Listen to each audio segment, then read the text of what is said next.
que vai estar a cargo de Felisa Balboa. Felisa Balboa ten unha trayectoria de máis de 25 anos de traballo con vítimas de violencia de xénero. Nos últimos, non sei cantos, pero moitos anos, psicóloga clínica no Centro de Información dos Dereitos da Muller do Concello de Vigo. Vai nos falar nese marco de violencia de xénero e da realidade que la coñecen do seu punto de traballo, de como todo isto que estivemos falando, que estábamos falando nun punto de vista teórico ou legislativo, como isto se expresa na realidade diaria cando se traballa con vítimas. Solamente unha última cousa, teño os vosos datos para os diplomas, o luns van estar aquí no Ateneo para que os poidades recoller ao longo da semana. E xa che dou paso, Felisa. Bueno, buenas tardes. Sí, porque me enfadei un pouquinho por el asunto del retraso del tiempo. Bueno, pero ya está, ya pasó, pero es que yo lo tengo que decir, que si no lo digo no me voy a ir con esto para casa, con esta que después así pasan las cosas, vas a bebiendo por ahí la persona, porque vas a hablar, lo que me siento y ya está muy bien y tal, no pasa nada. Bueno, o que pasa que como tardamos tanto, eu quería por outra diapositiva, pero bueno, ahora xa poño esa, porque también está bien y me gusta mucho, pero quería poner una frase de Marcela Lagarde, igual a toco en outro momento. Bueno, agradecer a Estela, xa non estou enfadada, a Game, contigo tampouco estou enfadada, non te preocupes, a Game, o Concello, e sobre todo os que estades aquí por vir un viernes a estas horas.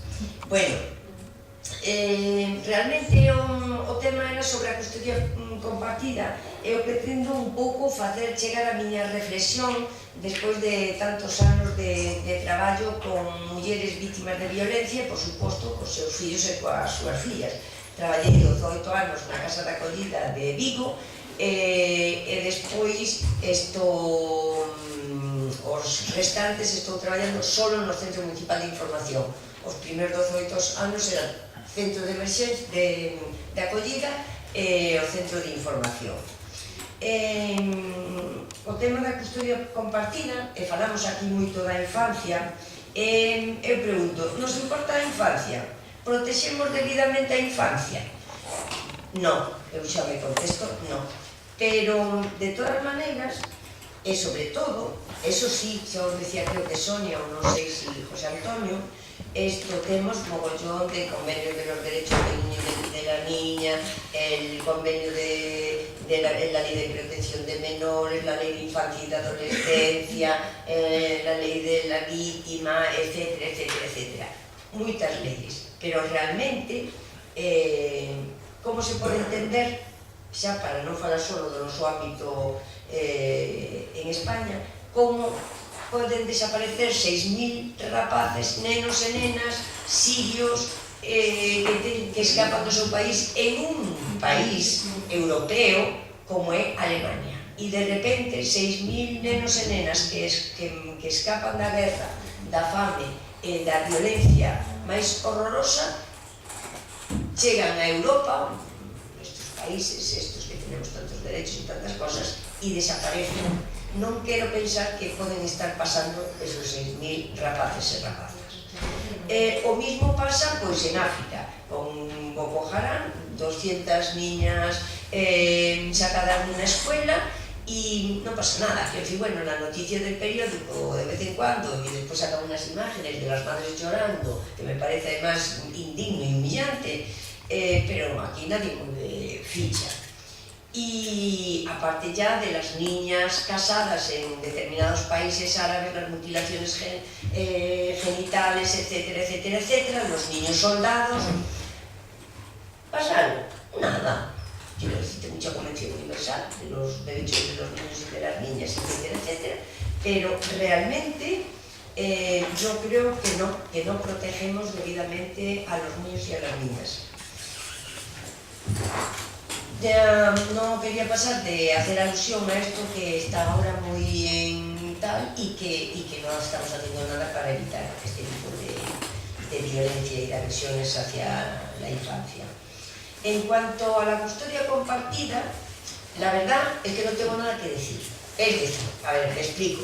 No tengo nada que decir porque a mí, en una pareja heterosexual, con niños y con niñas, que los dos participan en el cuidado del niño, de los niños y las niñas desde la infancia, desde que nacen, que los dos tienen un objetivo claro y común, que es el bienestar de los menores, de sus hijos y de sus hijas, y que piensa en las necesidades de esos niños y de esa niña, y en realmente las suyas también, de cómo pueden arbitrar todo eso, pues no hay ningún problema. La custodia compartida, fantástico. O sea, vamos, es que me parece además lo ideal. No en la custodia compartida entendida como el reparto del tiempo. 3 días para ti, 3 días para mí, porque eso no es custodia compartida. Eso es otra cosa, no sé cómo se llama, pero es otra cosa. Yo me refiero a compartir en función de las necesidades, los deseos de esos miembros de ese grupo familiar. Entonces, no hay problema. Puede haber dificultades para arbitrar y articular eso en función de, bueno, de lo que hagan unos, otros, las viviendas, etcétera, etcétera. Pero yo no creo que haya ningún problema con el tema de la custodia compartida. Claro, el problema de la custodia compartida es un problema cuando se utiliza como arma arrojadiza. Y el problema realmente existe en las relaciones conflictivas y de malos tratos en una relación de pareja en el momento en que se produce la separación de esta. Ahí sí que hay un problema. Mi experiencia.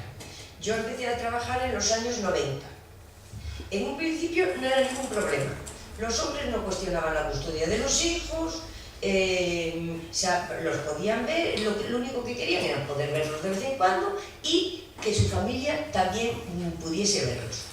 Admitían que la custodia fuese para la madre, digo en general, siempre hay excepciones, pero estamos hablando de la generalidad,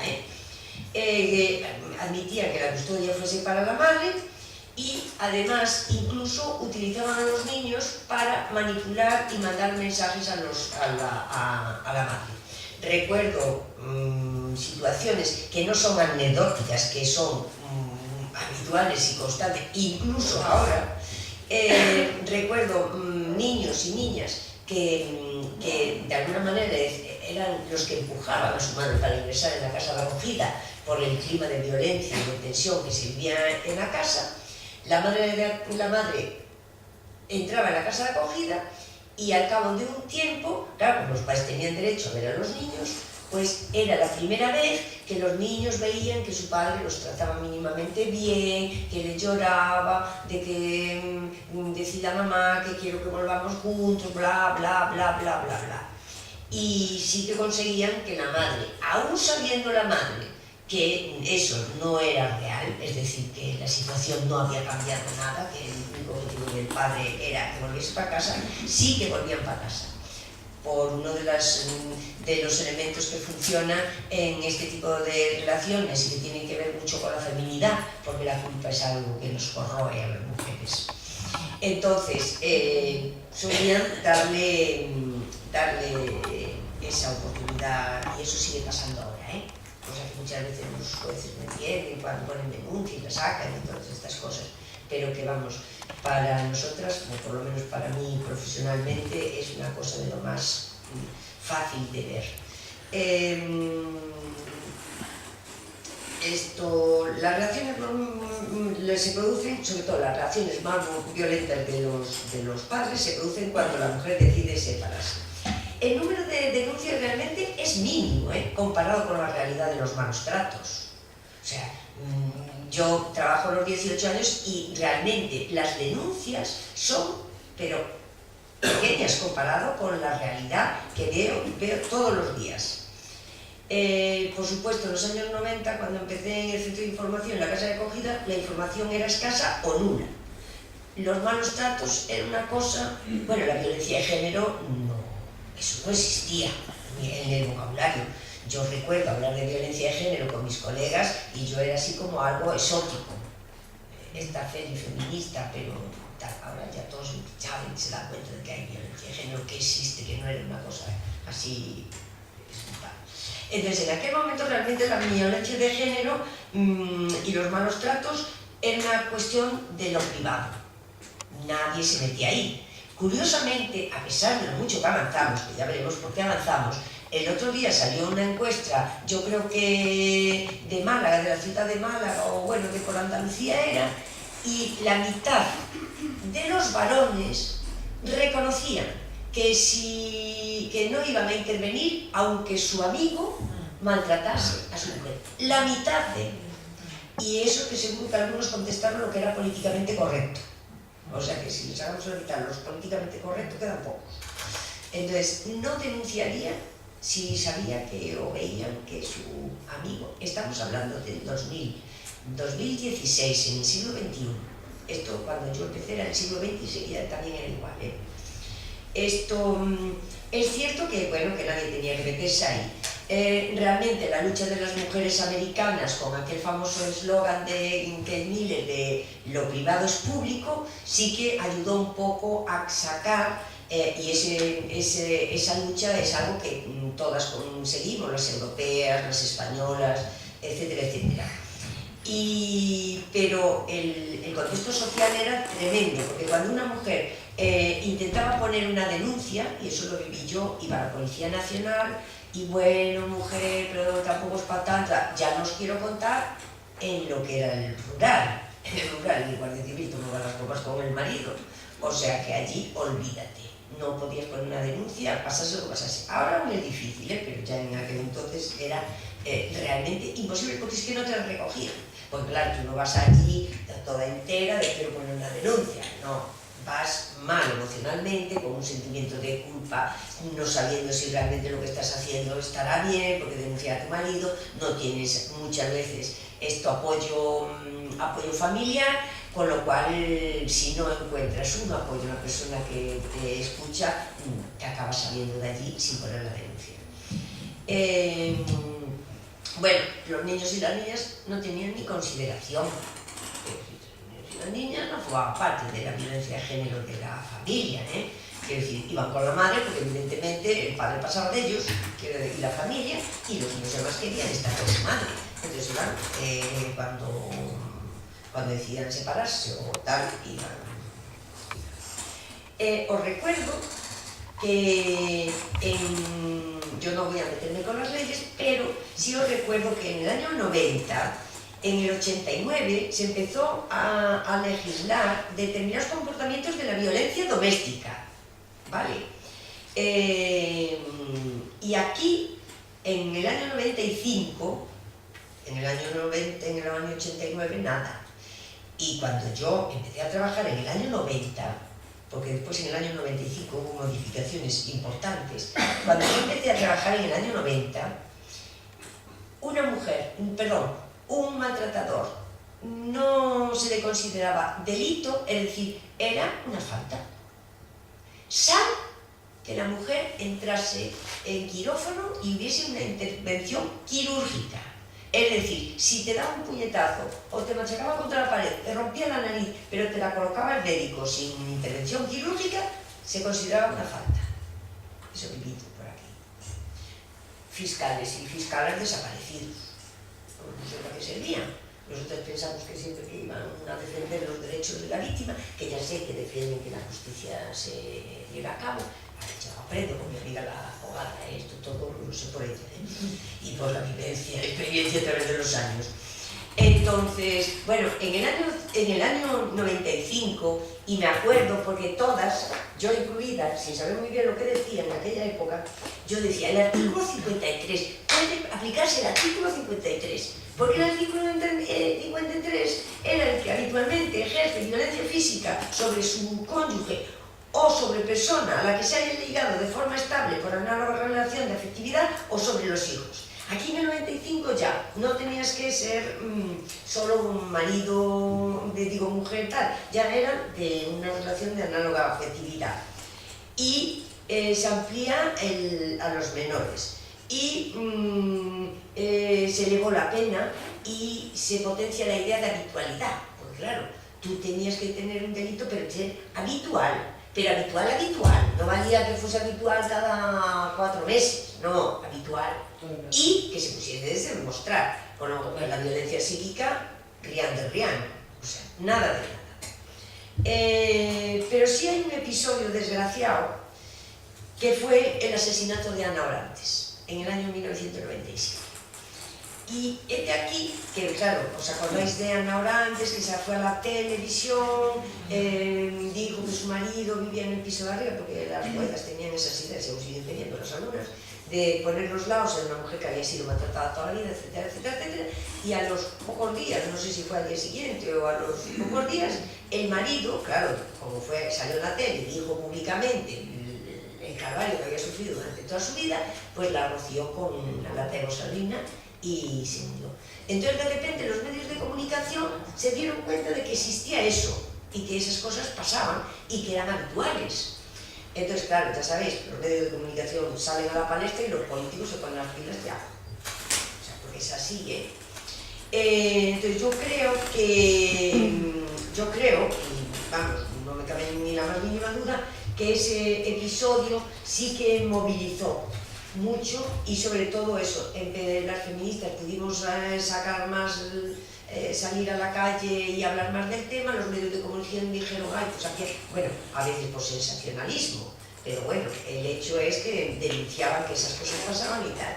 Y entonces se aprobó la Ley Orgánica de 1999, que aquí ya se ejerce más violencia, la que ejerce violencia física o psíquica.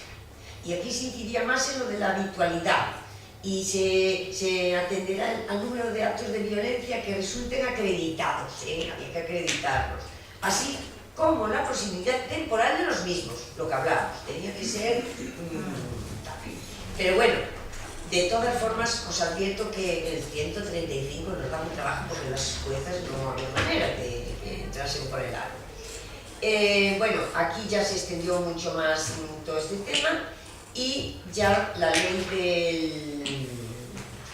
del 2004, evidentemente, que lo único que hizo realmente es ampliar este tipo de, que ya se estaba legislando.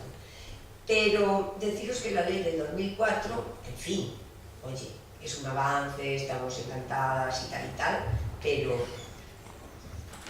otra vez rian de rian, lo que tú decías, José Antonio. Ni medios económicos, ni medios humanos, ni medios de nada, de nada, de nada. O sea, se quedó en papel casi mojado, casi mojado. También en el 2001 y el 2002, antes de la ley, por cierto, empezó ya a introducirse lo del colegio de abogados con los turnos de oficio especializados. Lo de especializado me da la risa, pero bueno, turnos de oficio especializados. Pero tampoco quiero dejar de decir todas estas cosas, las sé por la experiencia y que hablé con mi compañera la abogada para que me ayudase en el tema, porque me parece que es importante. Fijaros bien, en el 2001 y 2002 empezaron a hacerse convenios con el Colegio de Abogados y la creación de turnos de oficio especializados. Pero es que en derecho laboral había abogados de turno de oficio gratis, independientemente de que el trabajador tuviese dinero o no tuviese dinero. Qué curioso, ¿verdad? Eran hombres normalmente los que tenían problemas laborales, porque las mujeres no nos dejaban trabajar mucho, entonces, y tampoco podíamos protestar mucho porque no nos daban para casa. Entonces, pero sí había abogados de turno de oficio gratis, independientemente del nivel económico del trabajador. Y creo que es importante remarcar, porque yo estas cosas creo que no son casuales, que unas no tengamos abogados de turno de oficio mientras otros tienen abogados de turno de oficio. Bueno, ¿y los niños y las niñas en la ley orgánica? Pues también, poco de poco, es decir, sí, hacen alusión a ellas en los principios generales o en las explicaciones esas del principio, pero poquito más, También no había órdenes de protección, por supuesto, hasta la ley integral, pero había una cosa que se llamaba el destierro, y que conseguimos en Vigo, por lo menos, conseguimos una, antes de la ley en el 90 y algo, no me acuerdo, una vez conseguimos una orden, bueno, porque fue un intento de homicidio, que costó trabajo que la calificasen como un delito grave y entonces conseguimos, no recuerdo si era juez o jueza, pero sí se consiguió que que lo desterrase, no podía entrar en la provincia, no me acuerdo exactamente cómo era el tema, pero recuerdo a la mujer porque fue un caso muy serio, que murió, pues, en fin. Bueno, en relación a la ley del 2004 podríamos estar hablando hasta mañana, o sea, no nos vamos a dormir.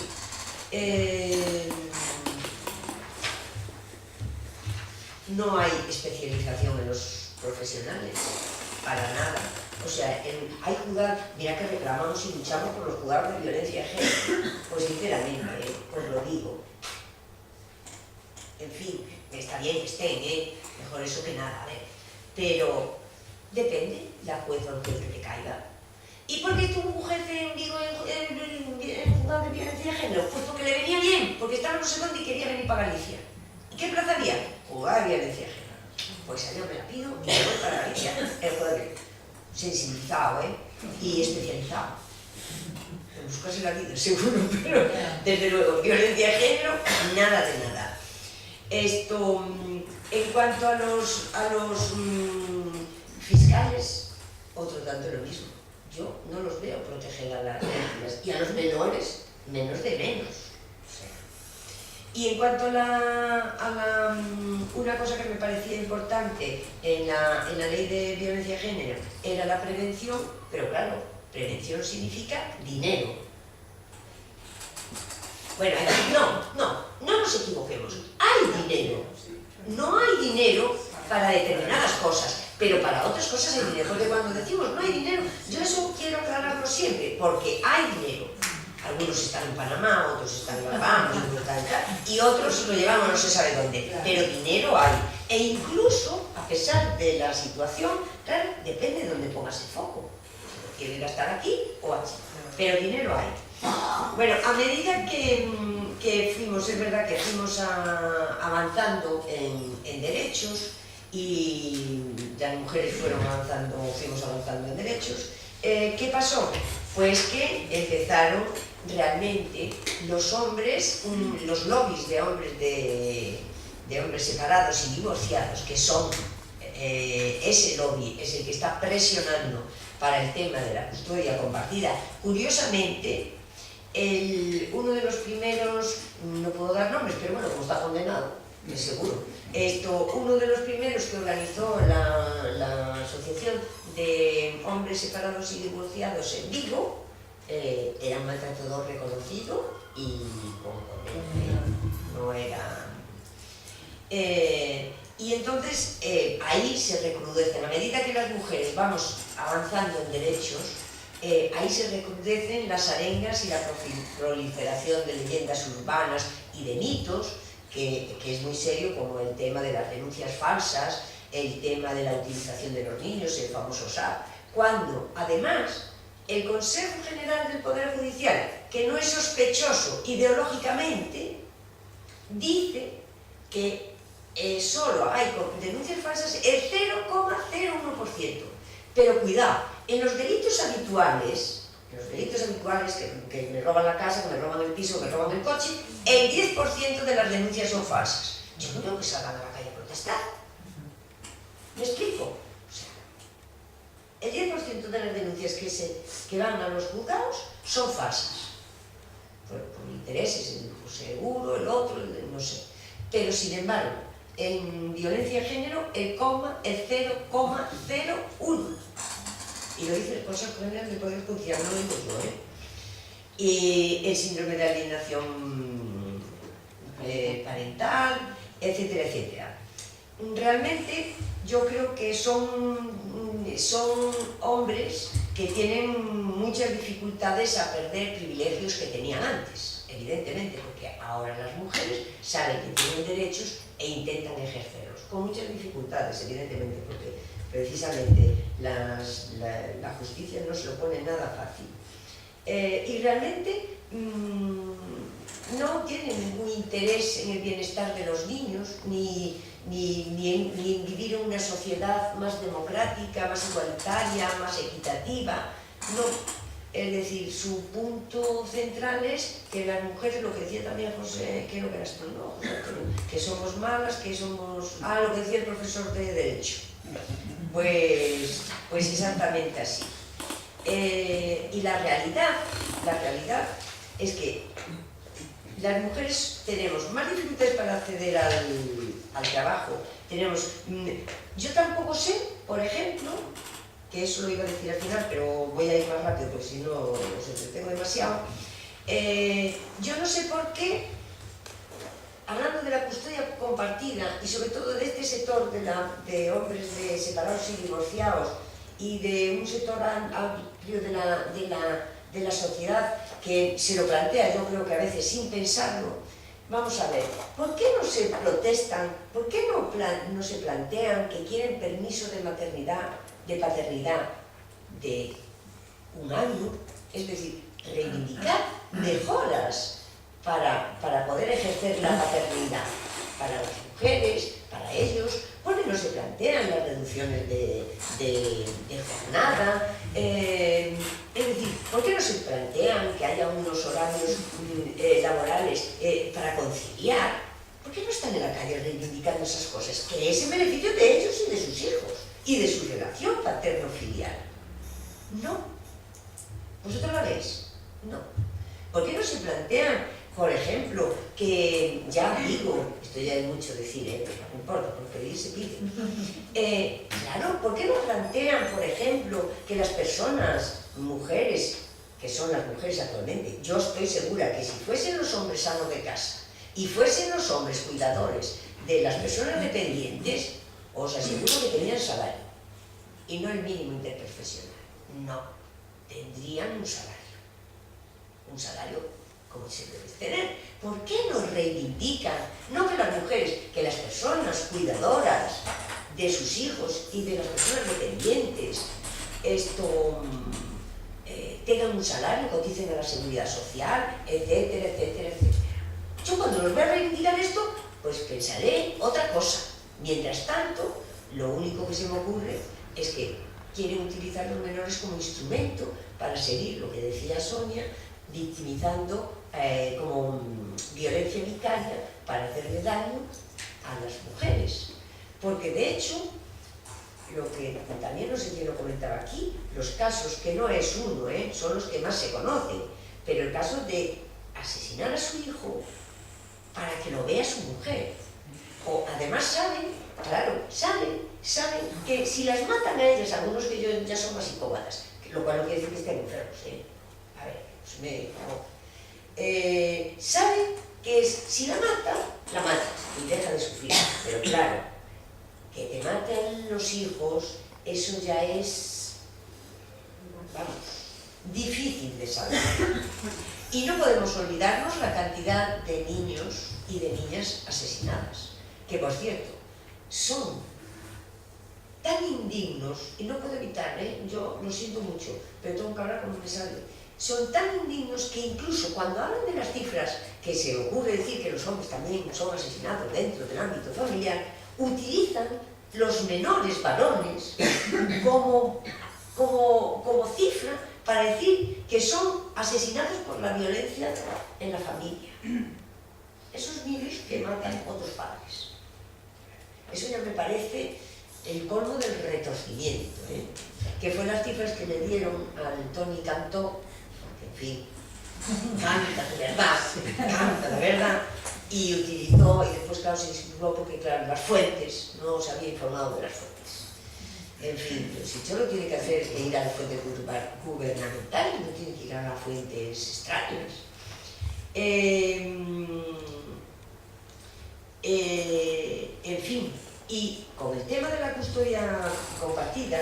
realmente las estadísticas lo que ponen de manifiesto es la pobreza y las dificultades que pasan las mujeres y los niños una vez que se separan, sea por violencia de género, porque cuidado, muchas mujeres se separan siendo víctimas de violencia de género pero que nunca denunciaron, y esas ya tienen un calvario en el juzgado, porque claro, ahí no hay una sentencia de violencia de género, pero sí hay violencia de género, y sí los niños y las niñas no quieren ir con su padre.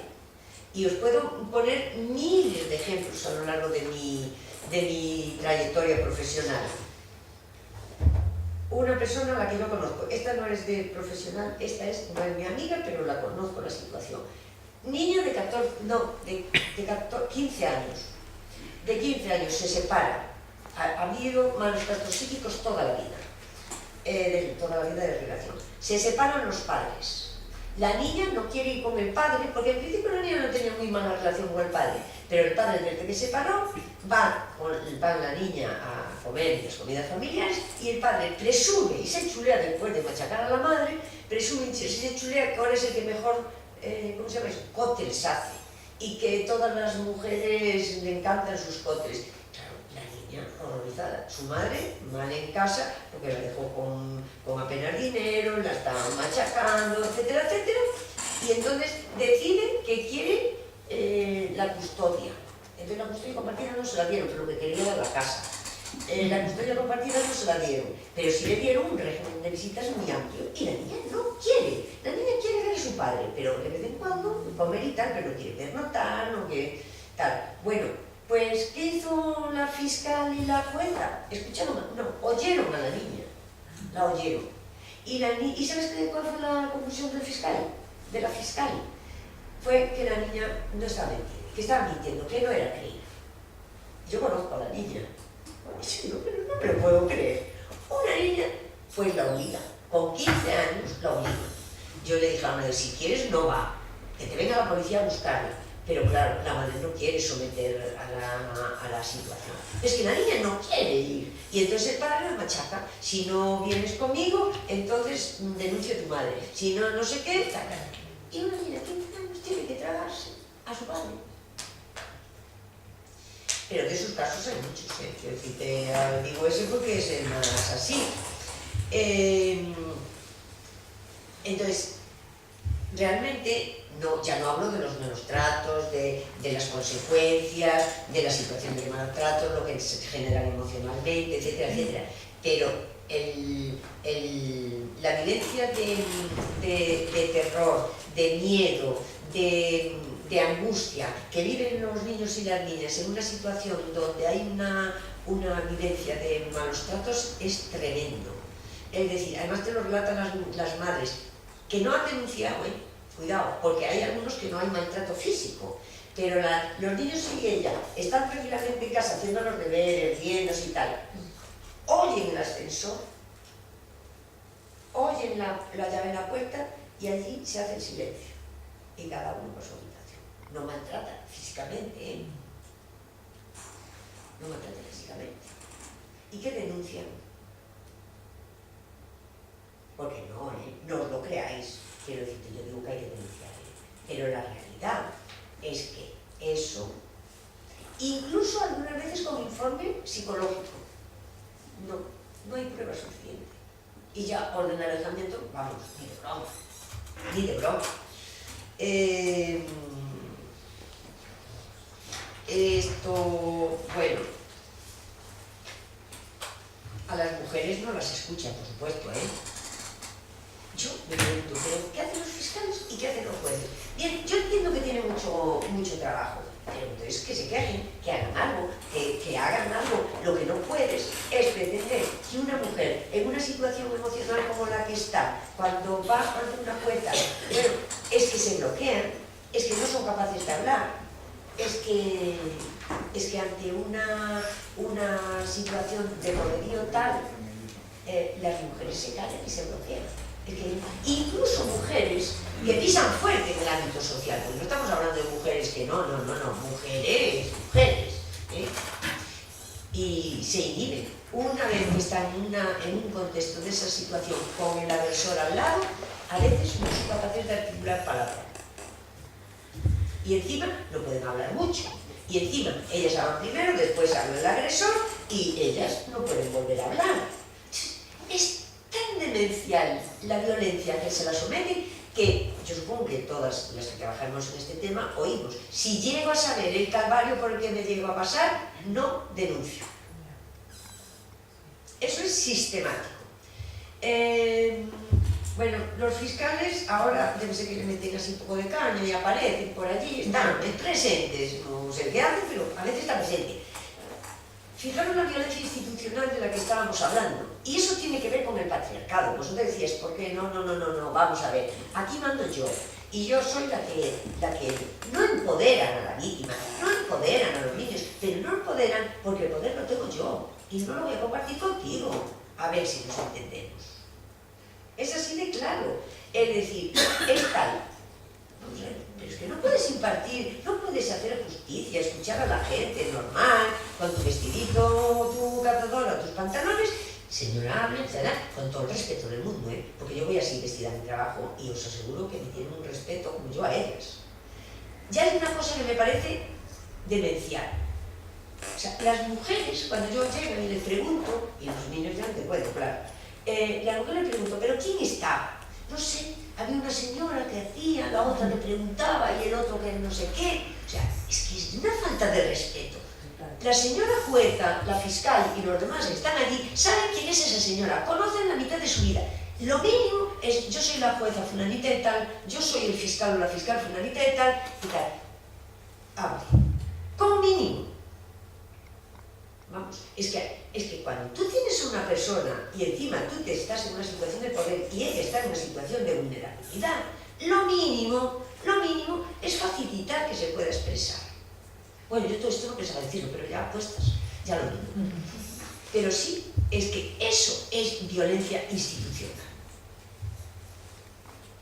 A mí no se me ocurre que entre una señora en mi despacho y le diga, siéntese. Bueno, ya, yo porque le digo que puedo entenderlo, o dígame tal. No, yo soy Felisa Balboa Cardoso, la psicóloga del Centro de Información. Usted es Manuela, o bueno, dígame, la derivo a alguien, o tal, o en que puedo ayudarla, o lo que sea. Falta de respeto, que yo le diga a esa señora que se siente. Y bueno, diga hablar, pero diga con buen talante. Es que yo me presente. Porque hay muchos que no saben si soy la psicóloga, si soy la trabajadora social, si soy la abogada o quién soy. Entonces, ella tiene que saber con quién está hablando. Por respeto, ya. Bueno, ya no os diré lo de los fiscales y eso, que no sé si defienden la justicia, la legalidad o al agresor. No lo tengo muy claro. Los gabinetes forenses, los psicosociales, salvo raras excepciones. En esto siempre hay excepciones, pero lo que debería ser la regla y lo que debería ser la excepción es la regla y lo que es la regla es la excepción. Los gabinetes psicosociales, primero, es lo que te dices, pero eso ya lo dice el protocolo, no es que lo digamos nosotros, tiene que tener varias entrevistas. Tú no puedes hacer un informe de esas características con lo que va a repercutir en la vida de esos niños, de esas mujeres, de esos hombres, en una entrevista. Magia. Hacen magia. De la mala, claro. Así nos va. Y también, o sea, el respeto, las mujeres a veces se sienten acusadas, cuestionadas. Eso, lo que hablábamos, no se las creen. Pero qué curioso, porque a ellos sí. Hay algunas que me dicen, pero Feli, yo estaba allí, y a mí, de verdad, es que no me creo yo, y me estaba ahí interrogando, y yo después lo oía reírse con él. Imagínate, qué situación más cruel para la mujer. Bueno, y de todas formas, hay una cosa que sí quiero, que quiero aclarar. Y que yo estoy en desacuerdo con José Antonio, Y me lo dijo la abogada hoy, porque yo le digo, Ana, yo no me quedo nunca con lo que no es mío. Y esto no me lo dijo ella, pero yo pensando dije, tiene razón. Porque realmente las juezas y los jueces ponen el foco en el asunto. Pero eso sí, se preocupan de los derechos y las garantías del agresor. El asunto son las mujeres que van allí con una denuncia de malos tratos o de lo que sea, o de abusos sexuales del niño o de la niña, y ese es el asunto. Sin embargo, sí que se preocupan de los derechos y de las garantías del agresor. ¿Y los derechos y las garantías de la víctima y del menor? ¿Dónde están? No lo sé. Bueno, evidentemente, esto de los casos de los que podíamos hablar puede ser hasta el infinito, que decía no sé quién, hablaba aquí antes. ¿Cómo es posible? Jueza, progre, partido de que se dice que es de izquierdas, dícese, que es de izquierda, feminista, dice, y yo pensaba que también, madre y padre. La situación es la siguiente: padre, que no se preocupa durante el embarazo, le daba igual. Durante los 6 primeros meses de la niña, ni se preocupó. Pero de repente quiere la custodia compartida. Pues no sé por qué, pero quiere la custodia compartida. Bueno, situación. La madre le dice que ya no tiene ningún problema en que vea al niño y tal, pero a la niña progresivamente, porque la niña es mama y no ve nunca al padre, etcétera, etcétera, etcétera. Bueno, entonces la jueza va y dicta pernotas ya.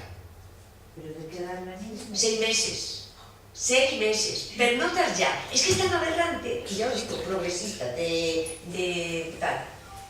Y entonces le dice la madre, pero es que la niña mama, nunca la cogió, nunca le cambió un pañal, nunca le dio un biberón. ¿Usted sabía cuando nació la niña y le dio el primer biberón? Pues entonces es que también que aprenda. Respuesta. Reciente, ¿eh?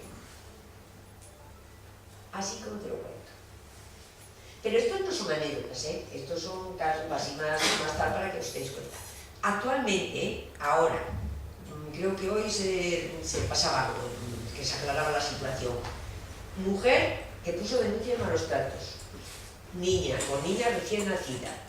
El agresor extranjero, que no vive aquí, vive por ahí por el mundo, tiene dinero y negocios y tal, y vive por el mundo. Vale, la mujer la madre de la niña no se negó a ponerle el nombre, aunque estaban separados, porque era su hija, y no se negó a que viese a la niña, ¿vale? Durante los 6 primeros inglés, quiero decirte, no sabe ni jota de español. La niña tiene ya 2 años. Los 6 primeros meses no dio señales de vida. Los otros 6 empezó a dar señales de vida. Y al cabo de un año, le dieron visitas. Le dieron visitas paulatinas, que es lo que la madre pedía.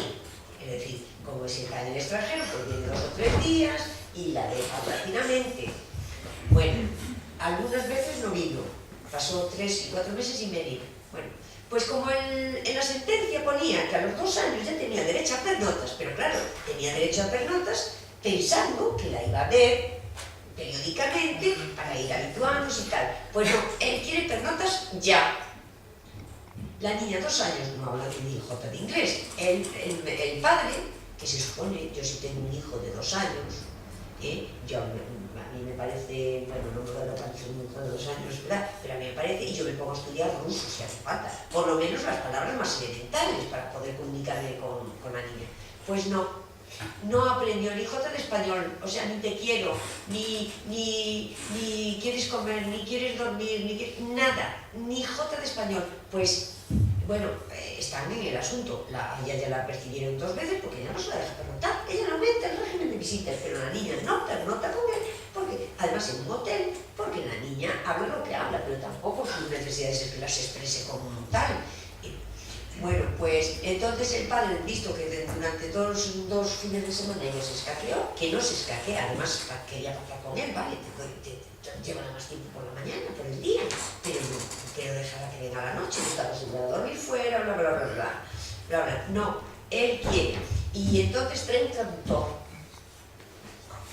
¿Qué me parece? Divino de la muerte, ¿verdad? Sí. Pues no sé qué, esto está a puntito de que porque recurrieron al provincial y tal, la madre, claro. Y que por eso entiendo las visitas, quiere negociar lo que sea, pero por favor, que vamos a ver que es una niña de 2 años, que no entiende al padre, que el padre no la entiende. Ah, sí le dice María, mamá, pero es que no me hablan. Claro, no me hablan, hablan en inglés y ella no se entera de nada. Bueno, pues esa es violencia de género y violencia contra los menores, pero es que de esto podría estar hasta mañana hablando, o sea, hasta mañana y hasta pasado.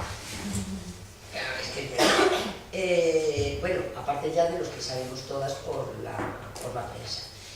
Después hay otro tipo de violencia contra los menores y las mujeres víctimas de violencia de género que no creo que sea muy difícil entender que en una situación de violencia en una familia, muchas veces las niñas, generalmente las niñas, hablan del abuso sexual una vez que la madre se separa.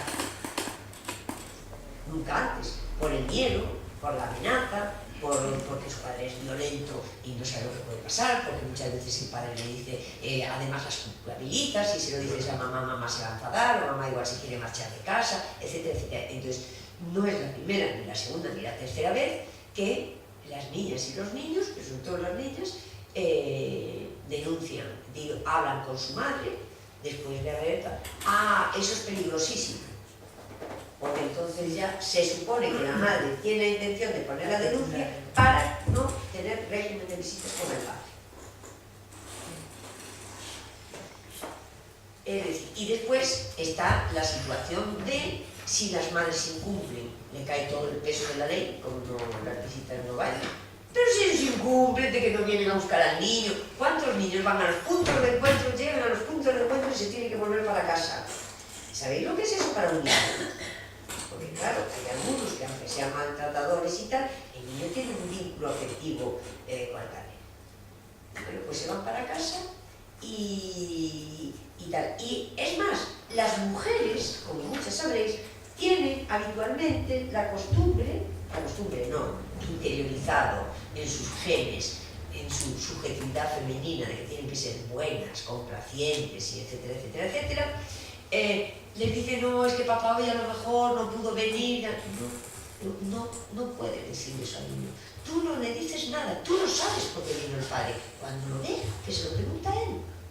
Papá no vino. Y no lo disculpas ni lo justificas. No, se lo preguntas a él. El próximo día que venga y dices, papá, el otro día vine y no estabas. ¿Qué pasó? Tú no tienes que justificar.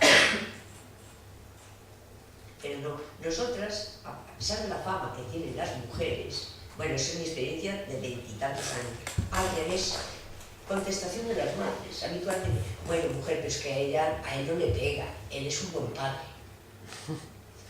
¿Cómo?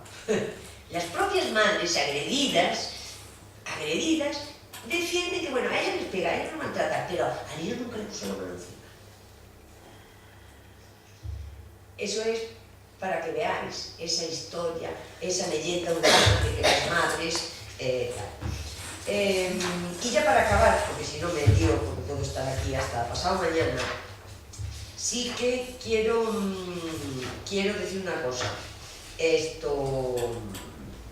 Que todos los derechos que conseguimos, evidentemente, fueron por la lucha de las mujeres. Y algún hombre, alguno, así, contaditos por los dedos de la mano. Y que evidentemente aquí hablábamos de que se cambiar, de cómo se puede cambiar. Hay una cosa que yo tengo súper clara. Mientras vivamos en una sociedad patriarcal, en un mundo patriarcal, donde las normas tienen que ver con la valorización de lo masculino, la supremacía de lo masculino, y fijaros que no hablo de los hombres, hablo de lo masculino, pero realmente en el 99,99% de las veces lo masculino porque hay algunas mujeres que son bastante masculinas, pero no en el sentido de los gestos, no, de subjetividad, de cabeza. Ese es el problema que tenemos. Mientras no se cambien los valores, mientras los hombres, sobre todo los hombres y algunas mujeres, porque claro, las mujeres hemos interiorizado y hemos vivido en una sociedad patriarcal, trabajando nos costó a las que empezamos a pensar que aquello no era como nos lo decían, que mucho sudor, lágrimas, y educar a los compañeros de al lado. Yo os advierto que no estoy dispuesta a educar a nadie, ¿sí? Digo de los compañeros. Mientras eso no se acabe, mientras los hombres no entiendan, sobre todo los hombres, porque son los que tienen el poder realmente, mientras los hombres no entiendan que tienen que renunciar a parte de esos privilegios que tienen, que sinceramente yo no los quiero, os podéis quedar con ellos, pero yo no tengo ningún interés en ese tipo de privilegios.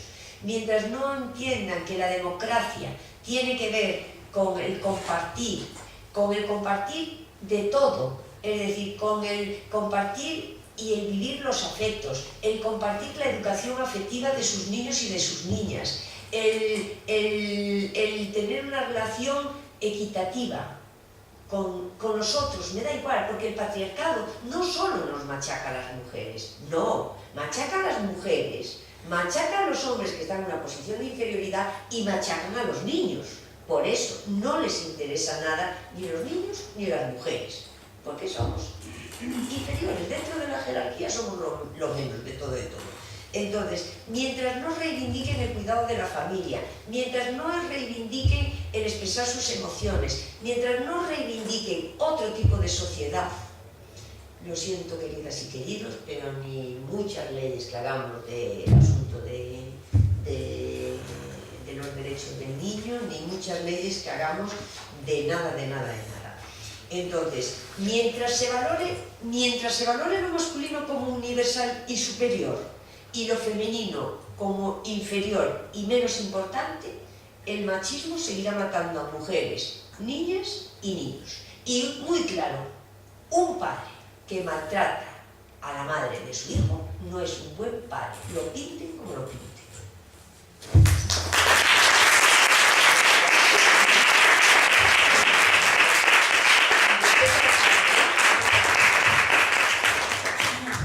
Bueno, tenía más cosas y tal, pero bueno, como había que... Bueno, no sé si alguien me quiere hacer algún comentario a Elisa. ¿Queréis comentar algo vosotros o...?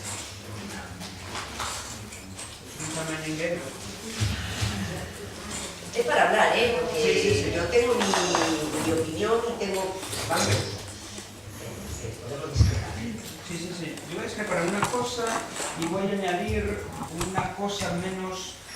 Una cosa como más de conocedor, digamos, un agravio más que hace el ordenamiento penal, un agravio frente a los hombres de las mujeres. O sea, un elemento más de hasta qué punto el ordenamiento penal está, pues, se sustenta sobre la base de favorecer a hombres frente a mujeres. Para que, si quieres... Sí, yo tomo lo añades para meterlo más nota inmediatamente, no te preocupes. Voy a empezar por esto último. Comparar la cifra de mujeres condenadas por negligencia en el cuidado de sus hijos y lesiones graves, malnutrición o muerte de los hijos en el ámbito familiar como homicidios por imprudencia, que las hay, y hay unas cuantas, y comparar cuántos hombres, padres, son condenados por los mismos hechos, es otro agravio que puedes añadir. Porque la madre la condena y el padre no. Cierto, sí señor, tiene razón. Porque hay la mística de la maternidad, es que la madre tenía que estar pendiente. Al padre no le dice que tiene que estar pendiente. El niño se le cae por la ventana, o mete un dedo en un enchufe, o tira una olla con agua hirviendo y le pasa algo y solo lo condenan si es la madre. Al padre no se le presupone ni la capacidad, y a veces ni siquiera el deber de estar pendiente. Y a la madre sí. Y si uno compara en las sentencias cómo condenan a madres todo el rato, como si fuese una cadena completamente así, o a madres incluso, que es más perverso, la dinámica interna de las relaciones de padre abusador, que la madre lo conoce, son muy perversas, llevan siempre a la condena de la madre como cómplice, siempre. Y es que es perverso, porque por ser madre se condena más a la madre por saberlo y no decirlo. Y la psicología de la madre que sabe que el compañero abusa de la hija en común, el vínculo que tienen ellos que se enfermiza y es muy perverso, lo utilizan en su contra, y como digamos, la pareja posterior no es pariente en muchos casos a efectos del Código Penal, por eso decía, tiene más pena ella que él por violar. Y eso es algo que puedes añadir si quieres, porque la lista de agravios del Código Penal es infinita. El Código Penal es de hombres y está pensado. Está hecho por hombres. Sí, por hombres para hombres, sí. Ahora, bueno, para defender el patriarcado. Yo estoy en desacuerdo con una cosa, que es la concepción de los derechos y de las garantías como si fuese un juego de suma cero. ¿Cómo? Yo le tengo que quitar derechos a alguien para que otros los tengan. La gama de derechos es infinita. No. Voy a una cosa. Porque dijiste que estás en desacuerdo conmigo porque el derecho, el proceso, las garantías, ¿y quién piensa en las víctimas? No, claro. Yo lo que no quiero es quitarle ni derechos, ni garantías, ni absolutamente nada al agresor. No quiero quitar nada, es más, le quiero añadir. Eso no quita en absoluto que, por supuesto, no solo considere el estatuto de la víctima no va a servir para nada y que es un desastre, sino que además se tiene que hacer muchas más cosas. Y, ojo, si la legislación laboral permite pleitear contra el empresario gratis, no es porque sean hombres, es por la lucha obrera. Que es de hombres, podemos verlo por la lucha obrera. Pero no es que esté mal que lo tengan gratis. No. Puede... Ya, pero no, yo no criticaba gratis. No. Es gratis porque, claro, como son hombres, se supone que está literalmente. Sí, pero te explico la lucha obrera. La lucha obrera también fue de mujeres. Claro, ahí está. Y la convivencia que siempre hubo, y en los 70 hubo muy fuerte, entre el feminismo y las corrientes sociales de hombres en esos ámbitos, fue muy potente. Entonces, no es que haya la legislación laboral gratis porque es una cosa de hombres, porque hubo una lucha muy fuerte y una lucha en la que se aliaron fuerzas muy poderosas que iban contra el status quo. Entonces yo creo que hay que buscar otra vez la sinergia entre lucha obrera, feminismo, ecologismo, es decir, con todas esas corrientes contra la cultura establecida se tienen que unir y no convertirlo en un juego de... claro, está muy mal que... Estoy totalmente de acuerdo contigo, pero espera el matiz. Vamos a ver, ahí es la cuestión. En la lucha, las mujeres estuvimos en todas las revoluciones para adquirir derechos sociales. En la Revolución Francesa, que después en los guillotines, en todas las revoluciones, en la lucha obrera, siempre. ¿Y qué pasaba siempre? Pensando que sí, que vale, que íbamos a ir a la revolución y que después íbamos a adquirir tantos derechos y en una sociedad igualitaria. En la Revolución Francesa hubo guillotinas, hubo mujeres que se murieron luchando por la revolución. Y los derechos aquellos de fraternidad, égalité y liberté, ¿para quién fueron? Exclusivamente para los hombres.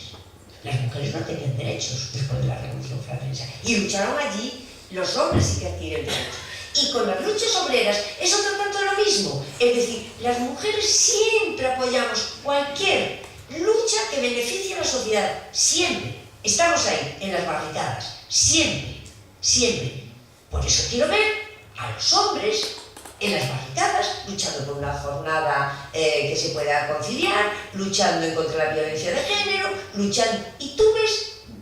No, yo no los veo en la manifestación. Siempre hay algunos, eso es cierto. Pero esos obreros con los que nosotros luchamos, y cuando es el 1 de mayo, vamos allí todas las mujeres luchando, porque también somos obreras, pero la reciprocidad, y tiene que haber reciprocidad.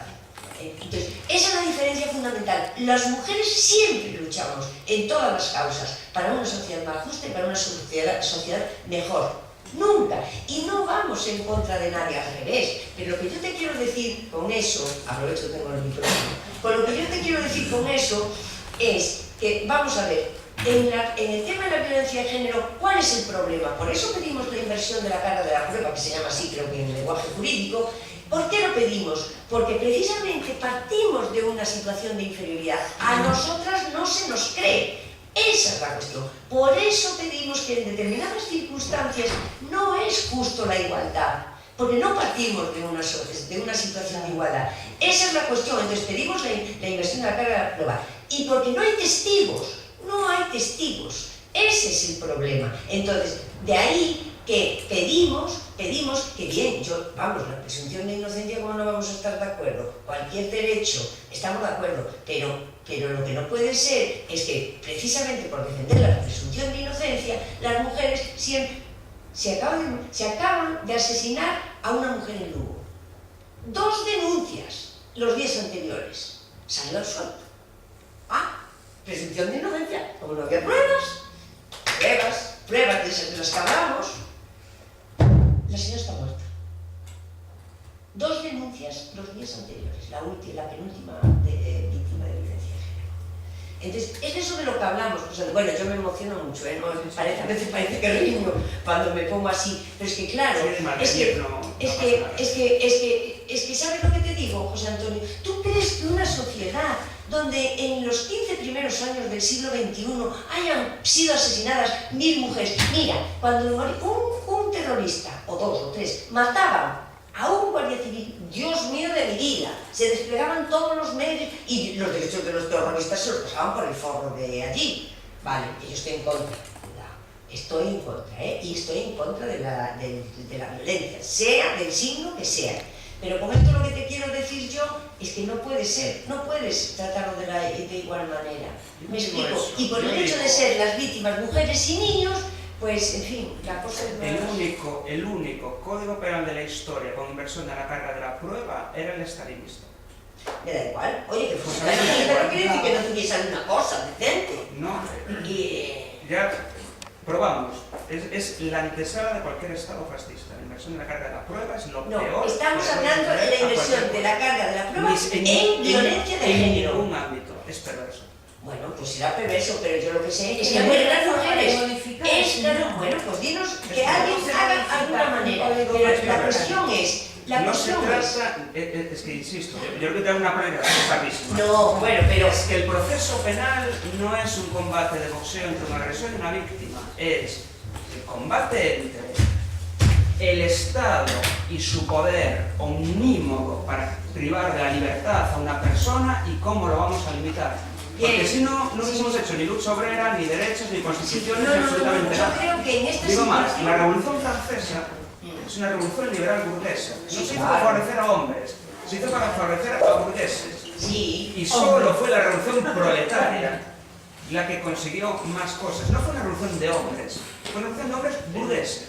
Apoyados con mujeres José burguesas. Antonio, sí. No, y obreras también. José Antonio, yo lo único que sé es que nosotras, las mujeres, y no es por una guerra de sexos, no se trata de eso, para nada, pero te quiero decir que las mujeres feministas estamos en todas las guerras y lo que estamos es esperando que los hombres también estén en estas lo guerras. compartimos, los medios no me parecen adecuados. Y es más, lo que tú hablabas de la educación hipersexualizada, eso son fantasías masculinas. Primero, lo que es la sexualidad en las niñas, etcétera, y en los niños. Eso por un punto. Y el día en que tengamos una relación, precisamente, una sociedad más igualitaria, más libre de lo que es la feminidad y la masculinidad, y nuestros niños y nuestras niñas serán distintos, porque estamos educando futuros maltratadores y futuras víctimas.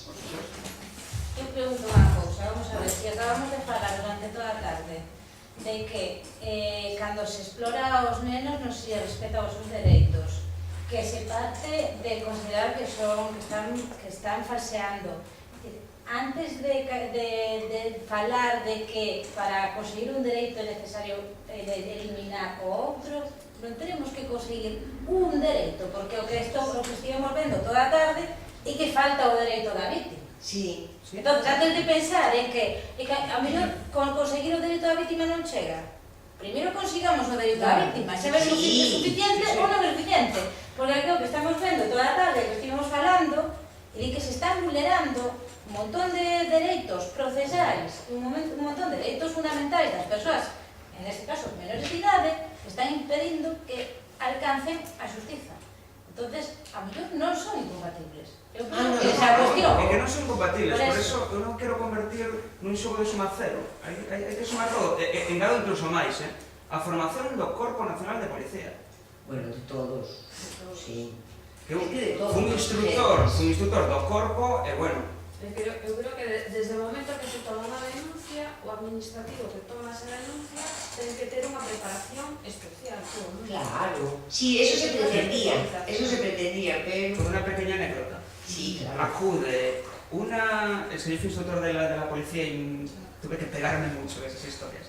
Acude una exalumna mía que se quedó embarazada, es una historia un poco truculenta, se quedó embarazada de un tipo que conocía de apenas nada y decide, porque le da la gana, tenerlo, y él dice, bueno, pero ¿te encargas tú? Y dice, ya sí, yo lo tengo, ya está, te informo, solo para que lo sepas.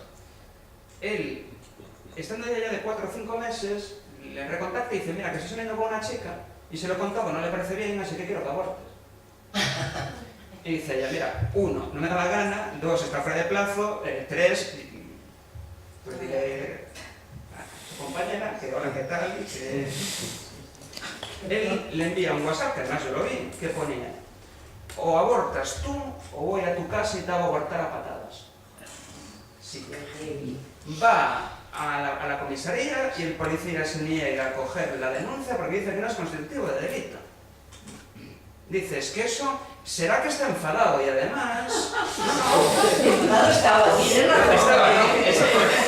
Y además tienes que pensar, ojo, además tienes que pensar que tú es que te has creído que el hijo es solo cosa tuya, pero es muy normal que él como padre tenga algo que decir, ¿no? ¿O qué? ¿Os parece normal? Primero, que era para inhabilitarlo, porque el Código Penal dice que amenazar con un delito de aborto es delito. O sea, primero que no entendió la ley. Y 2, no tiene nada que decir, y si lo dice no tiene por qué expresar tan claramente cuál es su opinión sobre las relaciones entre hombres y mujeres, sobre la maternidad y sobre todo porque lo dijo abiertamente. Dijo, es que es su padre, ¿qué esperas? ¿Tendrá algo que decir? No, bueno, pero... Esto en Coruña. ¿Y en esas cuerpos también? Sí. Fiscales, bueno, fiscales son mi cuerpo favorito. Yo no entiendo a los fiscales porque tengo una manía personal. Ya es algo personal contra ellos. Entonces yo no No, entiendo. pero a ver, ¿qué hacen? Ya que estamos aquí. A ver, sí. En la ley o de facto nada. No de facto, claro, en la ley ya sé que Es la misma posición juez que fiscal. Y yo tengo incluso exalumnos que dicen, no, yo cuando me saque la oposición me hago fiscal que trabajo menos. Esto es una manía personal. En la ley dice son garantes de la legalidad y de los derechos de todos. Sí. Ni más que contactarlos para conocerlo, ¿eh? Los fiscales tienen una manía personal. Esto no se estará grabando, ¿verdad? ¿Quién está grabando? No, pues hasta que yo también, Corten. Sí, bueno, vamos a pasar a censura. Estalinismo jurídico. Vamos a ver, Vamos a censurar. No se me cola aquí. sigamos en el bar. Eso. Si vos parece, Gracias. voy a hacer un comentario Sí, y despois xa despedimos. Bueno, que estades así como con moita comodidade, falando entre todos os tres, pero eu quería meter outra liña de reflexión. Bueno, e decir que desde logo hai que volver a repetir esta xornada porque dá para moito e creo que habría que facer moitas preguntas. O que propón, o sea, a liña discordante que propón el, creo que hai que debatila máis. Pero eu quería falar, antes de rematar, do que sigue sendo para min unha das causas da perpetuación deste sistema, non? Independentemente das causas económicas, de que, claro, o traballo gratuito das mulleres, pois, sostén a sociedade, sostén a vida, e iso, bueno.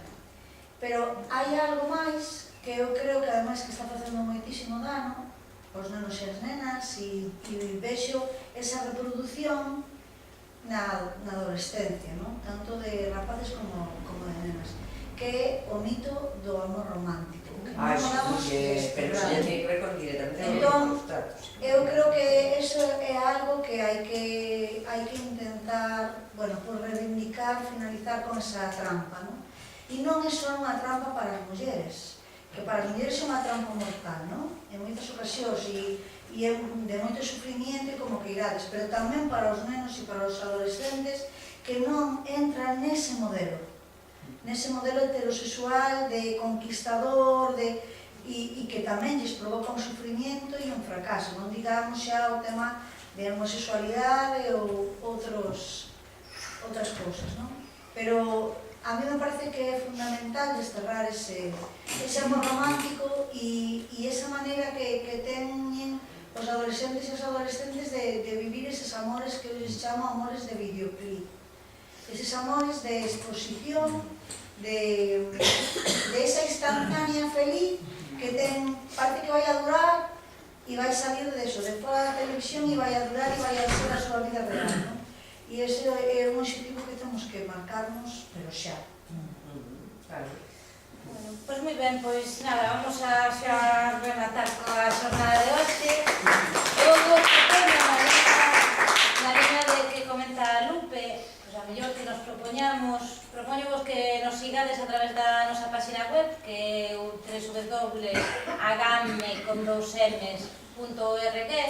porque podemos facer unha convocatoria para, en vez de facer unha sesión outra vez de mesa redonda, pois a mellor podemos facer unha sesión de traballo que a mellor é máis productiva para decir, vale, falamos de todo isto, temos unha serie de convencimentos, pero que vamos a facer con esos convencimentos? Porque hoxe saímos daqui dicindo, vale, temos unhas conclusións respecto a unha serie de cosas, que agora nos vamos para casa e que facemos, non? De todos os días hago.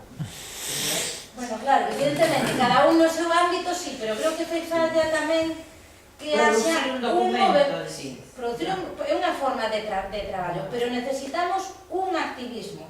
Eu creo que é imprescindible, vexo que falta un activismo de dereitos de muller e de dereitos de infancia. Eu creo que o activismo de dereitos da muller está bastante parado, eu vexo así. Creo que se pensou que a lei de 2004 iba a ser xa a panacea e xa se demostrou que non o era. E creo que estamos instaladas nunha protesta, pero que non conduce a máis e que falla buscar novas formas de loita. Entón, propóñovos que fagamos isto, como a forma que temos de contactar con vos, a non ser que nos deixades un correo electrónico, que tamén vos propoño que fagades, pero salvo isto é seguirnos a través da página web de Agamme e propoñeremos unha convocatoria para facer sesións de traballo con estes temas. Se tedes un xeito de subir materiais, eu teño, que lle quería decir a Guadalupe, teño un artigo sobre amor romántico na jurisprudencia española e un sobre a homofobia no Código Penal. A homofobia implícita no Código Penal. Pois se queredes, subir, Na página web, a ver, que queira subir calquer tipo de información, estupendo, gratis, se enrolla. Esto que decía de la custodia compartida impuesta, hay dos documentos de dos países, uno de Francia y otro de Australia, que el Estado obligó a hacer un estudio porque luego de la implementación de la custodia compartida impuesta, al cabo de 10 años vieron que aparecían un verdadero cuadro psicopatológico en las criaturas. Así que estos dos informes, que son dos documentos que puedo subir a... Yo creo que los tienes tú, Estrella, te los di. Están traducidos. Puede ser que sí. Y son fundamentales porque dicen directamente que en niños menores de 6 años es directamente mortal, que por nada del mundo se tendría que imponer. Y segundo, que si los padres no cumplen con una serie de requisitos, entre ellos acordar algo, tampoco se puede llevar a cabo la custodia compartida. A ver, que en realidad ellos ponen el acento en que no es la custodia compartida, sino que es alternancia de domicilios, que eso es lo grave. Que un niño se vaya de aquí para allá todo el tiempo cambiando de hábitat. Sí. O sea, a un adulto le parte la cabeza si tú viajas o si alguien alguna vez tuvo que viajar muchas veces seguidos de un sitio para el otro, se habrá dado cuenta que se despierta y no sabe dónde está.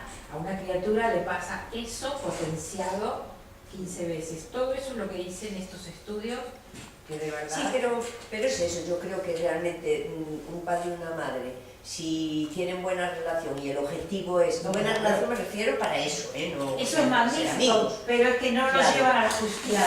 Claro, exactamente, no llevan, entonces organizan, bueno, pues los fines de semana alternos y después lo otro vemos, unos días en tu casa, otros días tal, en función de las necesidades de los niños, los trabajos de los padres, una serie de circunstancias. Yo, Feliz, acabo, si quieres incluirlo, porque decías, es que, claro, es que si no hay una, digamos, una convivencia sobre qué vamos a hacer con él, o de la custodia compartida, Claro. es que no sé cómo denominarlo. Hay una figura en el Código Civil que te va perfecta, que se llama la multipropiedad de aprovechamiento por turnos. Lo tratan como si fuese una casa de fin de semana, la que esta semana voy yo y esta semana vas tú. ¿Pero qué quiere decir eso? No, quiero decir, Eso, no hablan de menores. Eso viene, eso viene. No, digo. Sonia, te está diciendo que hay una figura sobre... Sobre casas que se llama multipropiedad de aprovechamiento por turnos. No, porque Entonces, otro exactamente. lo que hace. Como si tú y yo comprásemos una casa y la tuviésemos Eso que es, pues compartir.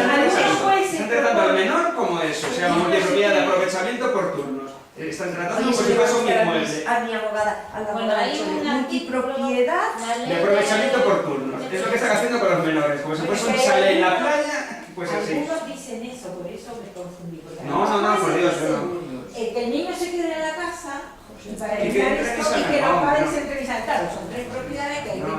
Quiero decir, que lo tratan como una propiedad más. Ahora va contigo, ahora va... No, hombre. Bueno, Bueno, digo que están así. pero que desalojar, que parece que nos quedamos pegados en la paella. Tú no filmes más, que nos van a poner No, uy, Dios mío. Oye, pasó la censura, a ver, no puede ser, Bueno, no sé. Mira que están todos estos así. Ya está. Claro, Sí, porque